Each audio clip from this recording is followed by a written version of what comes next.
The YouTube comments are probably the worst creation ever. I have been investigating these past few weeks and doing some digging. I'm kidding, I just watched videos and then scrolled down to the comments, and basically I've found some videos that have terrible comment sections. Before we really get into those videos though, we're just going to look at this one individual terrible comment, where Keemstar basically said, hey, Donald Trump might ban Fortnite, and this guy said that would make him one of the best presidents in recent years. Now, regardless of whether or not you support Donald Trump, and if you do, oh boy, but regardless or not, you would really have to think, maybe banning Fortnite is not a good reason to decide that someone is the best president in recent years. But that's just an opinion. That's just a theory, a game theory, okay. But actually, we're going to get into this now. The first video is some old guy talking about God or something. I'm a little bit confused, to be very honest. We're going to take a look at the video and then the comments. To be amply clear, I don't have anything against religious people. I just think that this is a little bit of extremism, let's say.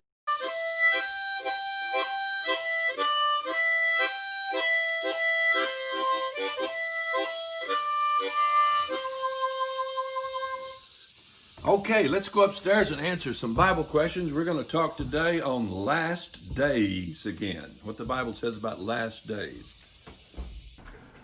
All right, here we are. We're going to be covering the subject of last days. We started last time. 8 times the last days is mentioned in the Bible, 3 times in the Old Testament, and 5 times in the New Testament. So we've taken our Bible program here, and we have taken all of the places where last days appears and looked them up, and now we've transferred them to a document here. This guy actually has better production quality than me, and I'm very annoyed about that. He also has a better setup than me. Just all around, it's better than me. Asteroid hit, or a hurricane is going to hit Florida. Everybody wants to know when. Well, there's coming a bigger catastrophe to the earth. It's called the Great Tribulation, and it's also going to be followed by the Great White Throne Judgment 1,000 years later. You know, I'm not too sure about that first one, but I'm not too worried about the second one. I think I have some time before 1,000 years pass, you know. Probably be able to play like 3-4 video games through, you know, edit 2-3 videos. I'll be fine, don't worry. But actually, I don't know what either of those things are, so I'm not sure what we're talking about here. Let's just watch a few more seconds. Which is going to bring total eternal destruction to many people. So, everybody wants to know, when is the world going to end? When is Jesus going to come back? The Bible has a lot to say about that subject, and I have been reluctant all of my life to say that, okay, these are signs that it's going to happen real soon. I've lived through a lot of things in 75 years, and yet there's never been a time when I was able to say, okay, this is it. And as I read history, I read where many times Christians have said, okay, this is it. Great pandemics, great wars, great famines and floods and different things, and political upheavals, and people just felt like, okay, this must be the end of the world. And so Jesus said, don't be alarmed. There'll be wars, rumors of wars. These things must need come to pass, but the end is not yet. Alright, you get the general idea. If you do want to watch the rest of the video, it's called We Are in the Last Days, What to Expect. So yeah, you guys can just look that up and find the 75-year-old man. But anyway, the video is of, you know, debatable authenticity. It sounds a little bit like those time traveler videos, but this time he's using evidence from the Jesus book instead, which some would argue is not the most accurate predictor of events past or future. But the comments are on a whole other level, so we're going to go read them now. If you're religious, you might want to stay clear of this because I might accidentally offend someone. Know that I don't mean any offense, and, you know, I have no problem with the religious people. I just tend to disagree with them on their standpoints for that perspective. Alright, so this one says, everyone pray for me.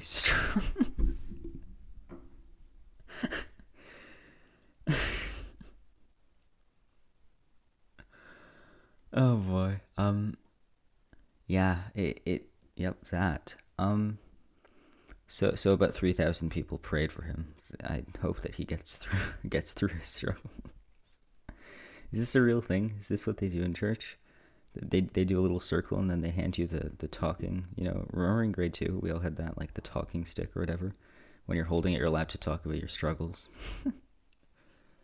Oh boy, I am so insensitive. I'm really sorry. Jesus. All right, we're gonna move on to the next comment, which is, pray for me. I believe in Jesus. I believe that He is the Lord. I am struggling with addiction and.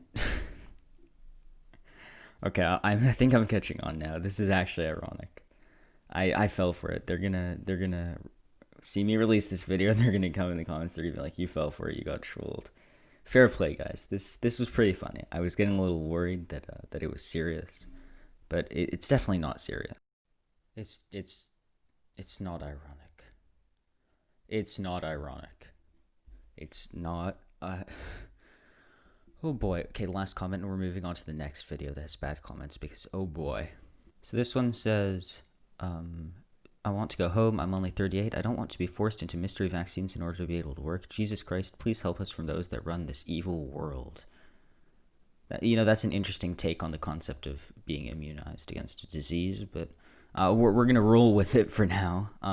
Obviously, he's talking about COVID, and apparently Jesus is going to help him fight the army of lunatics that want to deal with it properly.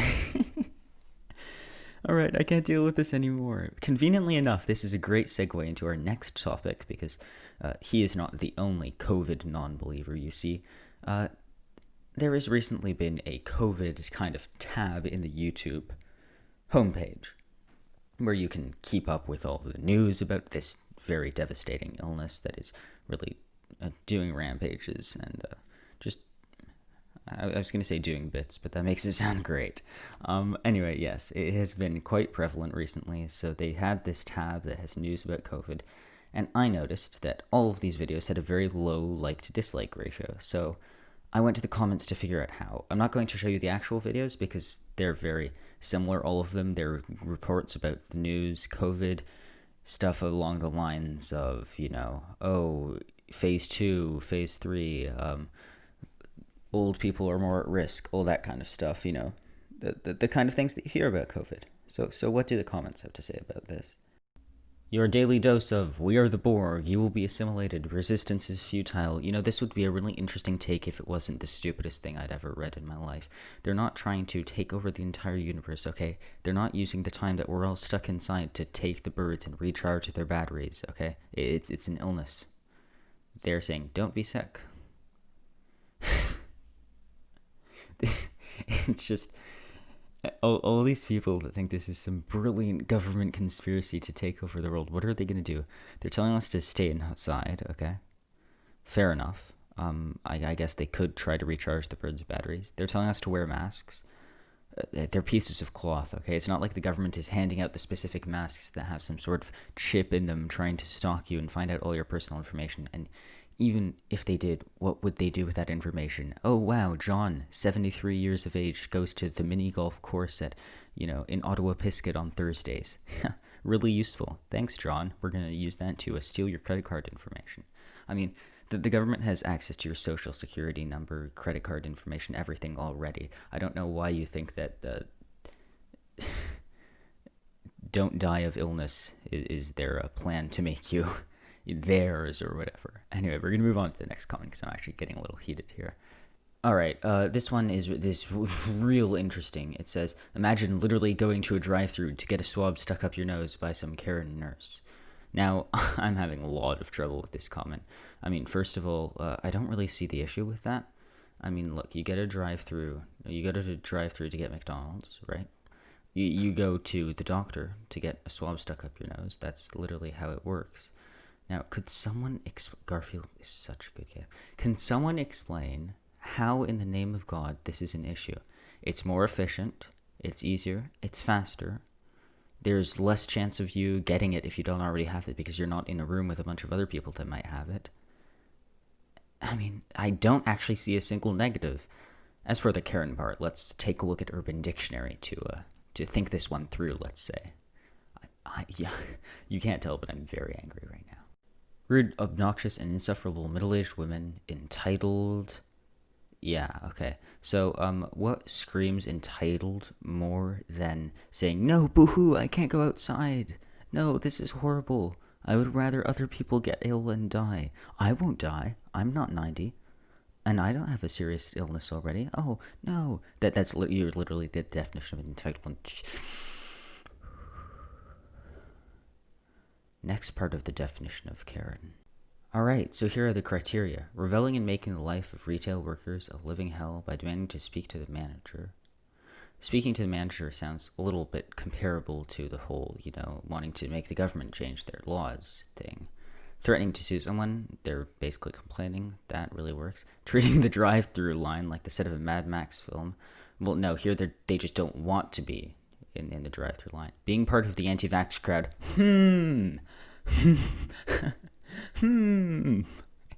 What's the mystery virus now? The real annoying part is that they always call it a cold. No.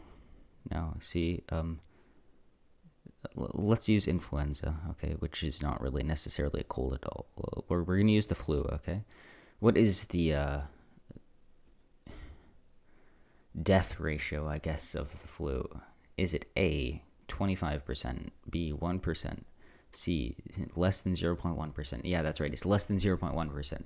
And guess what the death rate for COVID is? Around 4%. You do realize how much of a difference that is, right? Like, that's a huge difference. Imagine, in the world population, the fact that if every single person got influenza, well then the population would still be ridiculously high, right? Let's say the population is currently 8 billion. 0.1% of 8 billion people die? Cool. I mean, that's not great, but still. That's like, what, 8 million people, right?